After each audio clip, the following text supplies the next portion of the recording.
The role of pancreatoscopy in the diagnostic workup of intraductal papillary mucinous neoplasms, a systematic review and meta-analysis.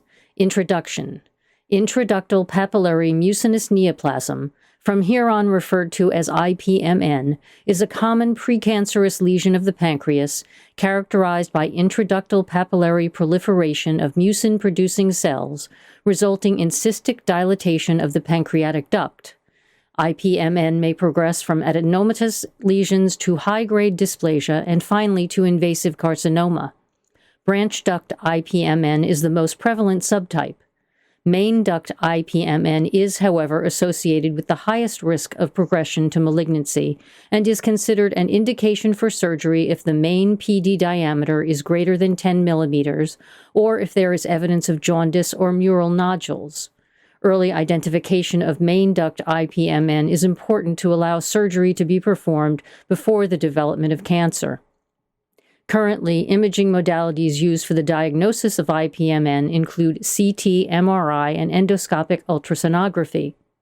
Even with the addition of endoscopic retrograde cholangiopancreatography and guided brushing, the diagnosis of main duct IPMN and branch duct IPMN can be challenging, as is determining the presence of high-grade dysplasia or invasive carcinoma.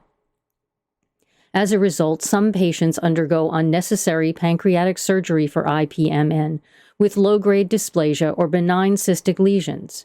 In addition, when surgery is indicated, preoperative determination of the extent of main duct IPMN using these techniques can be difficult. This could result in either unnecessary loss of pancreatic tissue in the case of an overly extensive resection or progression of disease in the case of an incomplete resection.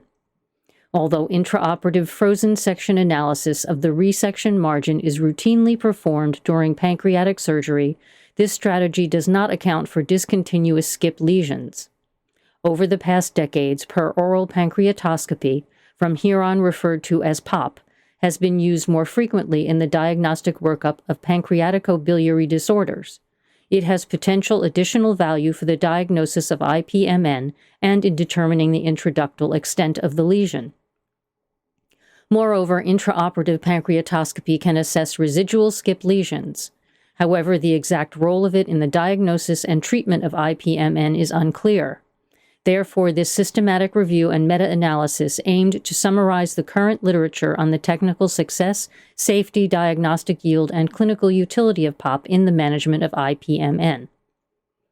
Methods. Several databases were systematically searched for articles. Eligible articles investigated cohorts of patients who underwent POP for suspected IPMN.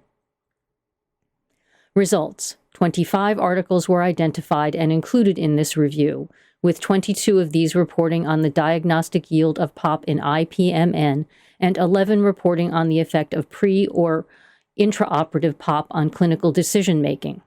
Cannulation and observation rates and overall diagnostic accuracy were high across all studies.